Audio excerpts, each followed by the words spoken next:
अस्सलाम वालेकुम स्टूडेंट्स। अच्छा स्टूडेंट्स, अब हमें डिस्कस करना है शेडो प्राइस के कॉन्सेप्ट को और ये देखना है कि शेडो प्राइस क्या है, ठीक है ना। और फिर हम ये भी देखेंगे कि इसका जो सही इस्तेमाल है वो कहाँ आता है। सो हम अब डिस्कस कर रहे हैं शेडो प्राइस को। अच्छा, शेडो प्राइस को समझने के लिए मैं पहले इसकी एक डेफिनेशन लिख देता हूँ। Shadow price is simply increase in contribution. Shadow price is increase in contribution if one additional unit of the exhausted resource was available। ठीक है ना। शेडो प्राइस क्या है? शेडो प्राइस जो है वो इंक्रीज इन कंट्रीब्यूशन है। शेडो प्राइस जो है वो ये है कि मेरी कंट्रीब्यूशन कितने से इंक्रीज होती, कब? जब जो रिसोर्स एग्जॉस्ट हो गई है ना, उसका एक एडिशनल यूनिट मेरे पास अवेलेबल होता तो। शेडो प्राइस क्या है? Shadow price is increase in contribution. Shadow price जो है वो ये बताता है कि मेरे कंट्रीब्यूशन कितने से इंक्रीज होता अगर जो रिसोर्स एग्जॉस्ट हो गई है उसका एक और यूनिट अवेलेबल होता तो। अच्छा, अब अगर मैं अभी जो करंट सिनेरियो है, करंट सिचुएशन है, उसकी बात करूं तो पार्ट ए जो है उम्मीद है आप लोगों ने लिख के सॉल्व किया होगा, सिर्फ डायग्राम नहीं देखा होगा। और जो पार्ट ए का आंसर आया था वो पॉइंट सी आया था, और पॉइंट सी जो था ना वो था 4x + 5y is equals to 9600 और 3x + 2y is equals to 5000 इन दोनों के इंटरसेक्शन पर, है ना। और मैंने जैसे पिछले पार्ट में डिस्कस किया कि हम अगर सी पॉइंट पर है और सी पॉइंट जो है वो इन दोनों लाइंस के कॉर्नर्स पर है, और ये इसमें से ये वाली लाइन जो है ये लेबर की लाइन है, यानी कि लेबर के सारे मिनट्स ख़त्म हो गए होंगे, और ये वाली लाइन जो है ना ये सिल्क पाउडर की लाइन है, यानी कि सिल्क पाउडर भी ख़त्म हो गया होगा। जो आपका आंसर आ रहा होगा अगर आप चेक करते हैं कि उसके लिए कितना सिल्क पाउडर या लेबर लगते हैं तो वो 9600 और 5000 ही होते हैं। ये पिछले वीडियोज़ की भी चेन में कहीं ना कहीं डिस्कस ज़रूर हुआ होगा। अच्छा, अब यहाँ पर मेरा जो आंसर आ रहा था, जो मैंने पार्ट नंबर 1 सॉल्व किया था, पार्ट नंबर 1 से मेरी जो कंट्रीब्यूशन की वैल्यू आ रही थी, जो भी यूनिट्स आ रहे थे और जो कंट्रीब्यूशन की वैल्यू आ रही थी, कंट्रीब्यूशन की जो वैल्यू आ रही थी वो आ रही थी 17514.34। ठीक है ना। ये आप अगर सॉल्व करोगे तो इतनी वैल्यू आएगी। अच्छा, एक्स और वाई की टर्म्स में हमें ये सजेस्ट किया गया था, एक्स के आप जो है ना वो 828.58 और वाई के जो है ना वो आप 1257.14 एक्स के आप 828.58 और वाई के जो है वो 1257.14 इतने ग्राम्स जो है ना वो आप बनाओगे। ठीक है ना, ये हमें सजेस्ट किया गया था। अच्छा, अब ये जो हमारा सोल्यूशन आ रहा था वो इसके साइमल्टेनियस इक्वेशन से आ रहा था। लेकिन अगर फॉर एग्जांपल सवाल मुझसे ये पूछता है, सवाल ने ये पूछा है कि यार मुझे सिल्क पाउडर की शेडो प्राइस बताओ, यानी कि अगर सिल्क पाउडर जो है ना वो ऑल्दो मेरे पास तो 5000 ग्राम्स अवेलेबल है, लेकिन व्हाट इफ के वो 5000 और 1 ग्राम, ऑल्दो अवेलेबल 5000 ग्राम्स है, लेकिन व्हाट इफ के वो 5000 और 1 ग्राम अवेलेबल होता, यानी कि 1 ग्राम ज़्यादा अवेलेबल होता, तो मेरी जो क्या कहते हैं कंट्रीब्यूशन में जो इंक्रीज़ आता वो शेडो प्राइस कहलाता है। अब इसको सॉल्व कैसे करेंगे? हम सॉल्व ऐसे करेंगे कि हम एज्यूम करेंगे कि यार लेबर के अगर 4x + 5y is equals to 9600 इतने ही मिनट्स अवेलेबल हो। अगर मुझे सिल्क पाउडर का शेडो प्राइस ढूंढनी है ना, तो मैं एज्यूम करूँगा चलो लेबर की 9600 मिनट्स ही अवेलेबल हो, no change in that. But अगर मेरे पास सिल्क पाउडर जो है ना वो अवेलेबल होता 3x + 2y is equals to 5001। अगर मेरे पास सिल्क पाउडर जो है वो 5000 के बजाय 5001 अवेलेबल होता तो शायद x, शायद y, शायद दोनों, या इनमें से कोई भी एक जो है उनकी प्रोडक्शन ज़्यादा हो पाती। प्रोडक्शन ज़्यादा होती, सेल्स ज़्यादा होती, सेल्स ज़्यादा होती, कंट्रीब्यूशन ज़्यादा जनरेट होता। तो मैं ये मालूम करूँगा कि यार अगर मेरे पास सिल्क पाउडर जो है वो 5000 ग्राम्स नहीं होता बल्कि 5001 ग्राम होता, मेरे पास सिल्क पाउडर 5000 नहीं बल्कि 5001 ग्राम होता, तो एक्स और वाई कितने बनाता। अब अगेन आप लोग इसको साइमल्टेनियसली सॉल्व करना। साइमल्टेनियस सोल्यूशन वाला जो पार्ट है वो मैं स्किप करता हूँ, मैं सिर्फ आंसर्स लिख देता हूँ। अगर मेरे पास इसकी एक क्वांटिटी ज़्यादा अवेलेबल होती तो एक्स की जो प्रोडक्शन है वो हो जाती 829.29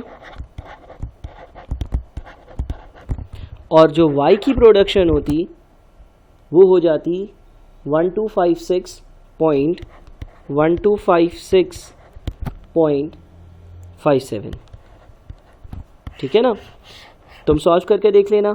अगर मेरे पास सिल्क पाउडर 5000 के बजाय 5001 ग्राम्स होता और लेबर उतना ही अवेलेबल होता तो ये प्रोडक्शंस होती और इन प्रोडक्शन के हिसाब से जो कंट्रीब्यूशन जनरेट होती, अगेन सॉल्व करके देखना, कंट्रीब्यूशन के फंक्शन में हम पुट इन करेंगे ना, वो होती 17516.17। ठीक है, तो अगर मेरे पास सिल्क पाउडर का 1 ग्राम ज़्यादा अवेलेबल होता तो मेरी कंट्रीब्यूशन कितने से ज़्यादा होती है, कितने से इंक्रीज़ होती, इन दोनों को आप आपस में कंपेयर करो। 17516.17 माइनस 17514.34। अगर तुम इन दोनों का डिफरेंस लेते हो तो इन दोनों का डिफरेंस तकरीबन 1.83 आता है। सो माई शैडो प्राइस विल बी $1.83 पर ग्राम ऑफ सिल्क पाउडर। यानी कि अगर मेरे पास जो सिल्क पाउडर है उसका 1 इजाफी ग्राम अवेलेबल होता तो मेरे प्रोडक्शन के यूनिट्स कुछ और होते, मेरी कंट्रीब्यूशन कुछ और होती और जो एग्जिस्टिंग कंट्रीब्यूशन है उससे मैं 1.83 डॉलर्स ज़्यादा कमाता। ठीक है, so shadow price is the increase in contribution if one additional unit of the resource that was exhausted was available. अच्छा, इस सवाल में हमसे उसने सिल्क पाउडर की शैडो प्राइस पूछी, लेबर की भी शैडो प्राइस हो सकती है और लेबर की अगर शैडो प्राइस कैलकुलेट करनी होती तो दोबारा से ये इक्वेशन रिवाइज होते। लेबर की इक्वेशन में मैं 9601 मिनट्स कर देता, लेकिन जो सिल्क पाउडर है उसको 5000 पर ही रखता तो मुझे लेबर की शैडो प्राइस मालूम हो जाती। अब सर इस शैडो प्राइस का काम क्या होता है ये भी देख लेते हैं और ब्रीफली डिस्कस कर लेते हैं।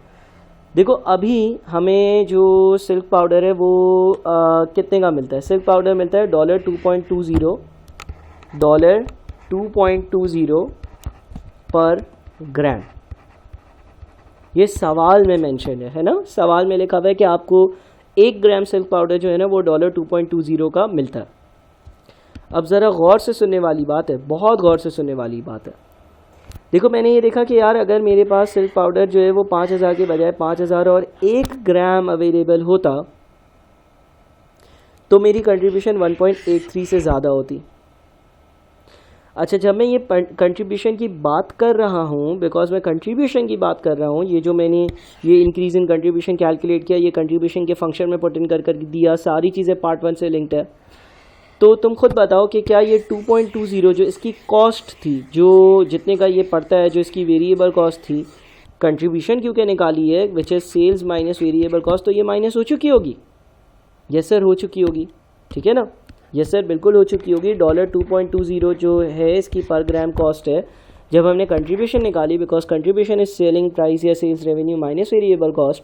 तो इसकी जो 2.20 के हिसाब से जो यूनिट्स की कॉस्ट बनती थी एक्स और वाई की, जब हमने कंट्रीब्यूशन निकाली तो उसमें हमने इसको माइनस किया हुआ था। ठीक है ना, अब जनाब ज़रा सिचुएशन को गौर से सुनना। लेट से तुम अभी यहाँ पर ऑपरेट करते हो, यानी कि तुम्हारे पास 9600 लेबर आवर्स हैं, 5000 ग्राम्स जो है वो सिल्क पाउडर है, दूसरी रिसोर्सेज जितनी सवाल में लिखी थी उतनी ही है, तुम इतना कमाते हो। ठीक है ना, एक बंदा तुम्हारे पास आता है, तुम्हें बोलता है देखो तुम ये जो कमा रहे हो ना इससे तुम ज़्यादा कमा सकते हो, मैं बोलता कैसे, वो बोलता अगर काश तुम्हारे पास 1 ग्राम सिल्क पाउडर का ज़्यादा अवेलेबल होता, ज़्यादा कमाते। मैं वर्किंग करता, मैं बोलता हाँ यार मैं ज़्यादा कमाता 1.83। वो बोलता मैं तुम्हें सिल्क पाउडर ला कर दूँगा। मैंने बोला चलो यार सही है, तुम ला कर दो। उसने बोला तुम्हें कितने का मिलता है? मैंने बोला $2.20 का मिलता है। बोलता है यार मैं तुम्हें जो है ना वो सिल्क पाउडर ला कर तो दूँगा, लेकिन मैं तुम्हें $3 का ला कर दूँगा। 1 ग्राम ला कर दूँगा, लेकिन वो 1 ग्राम कितने का ला कर दूँगा? $3 का। अब बताओ क्या मुझे इसकी इस डील पर एग्री करना चाहिए या नहीं? क्या मेरी कंपनी का कोई फाइनेंशियल बेनिफिट है? यस, मेरी कंपनी का फाइनेंशियल बेनिफिट है। गौर से देखना, देखो ये जो $2.20 वाली अमाउंट है ना वेरिएबल कॉस्ट की, ये तो ये कंट्रीब्यूशन कैलकुलेट करते वक्त मैं माइनस कर चुका हूँ। ये मुझसे प्रीमियम कितना मांग रहा है, यानी कि ये जो रिसोर्स ख़त्म हो गई थी ये कहीं से अरेंज करने के लिए एक्स्ट्रा एफर्ट्स कर रहा है, तो मुझसे एक्स्ट्रा कॉस्ट कितनी मांग रहा है? $0.80 की, जो कि इस कंट्रीब्यूशन को कैलकुलेट करते वक्त अकाउंट फॉर नहीं हुई थी। अगर ये मुझे 1 ग्राम ज़्यादा ला कर देगा तो ये मुझसे 0.8 का प्रीमियम मांग रहा है और मुझे 1.83 का एडिशनल बेनिफिट है। सो मैं इसको अगर ये प्रीमियम दे भी देता हूँ फिर भी मुझे $1.03 बच जाते हैं। सो effectively this $1.83 is the amount of premium that you can afford, जो तुम अफोर्ड कर सकते हो टू पे over and above the normal price, because normal price तो पहले ही यहाँ से सब्ट्रैक्ट हो चुकी है। अब अगर तुम्हें कोई फ़ायदा हो रहा है ना तो वो नॉर्मल प्राइस की सब्ट्रैक्शन के बाद है। अगर कोई तुमसे 1.83 या उससे कम का प्रीमियम मांग भी रहे, जिस तरह से ये बंदा तुमसे 0.80 का प्रीमियम मांग रहा है, तो तुम्हारे लिए बेनिफिशियल है उस चीज़ को क्या कहते हैं अबव मार्केट प्राइस पर एक्वायर करना। ठीक है, सो ये शैडो प्राइस है जिसका कॉन्सेप्ट थोड़ा सा ट्रिकी है, बात थोड़ी सी समझने में टाइम लगेगा। और बेहतरीन तरीका ये होगा कि काइंडली अगर आप ये पूरा सवाल प्रॉपरली अपने रजिस्टर्स में सॉल्व करें तो सारी चीज़ें क्योंकि कनेक्ट हो जाएंगी, दिमाग में बैठी भी होंगी, बड़े अच्छे से चीज़ें पता चल जाएंगी। सो आज का ये मकसद था कि मैं आपको शैडो प्राइस और स्लैग जो है इन दोनों से इंट्रोड्यूस कर और इन दोनों के बारे में बता दूं। बहुत शुक्रिया।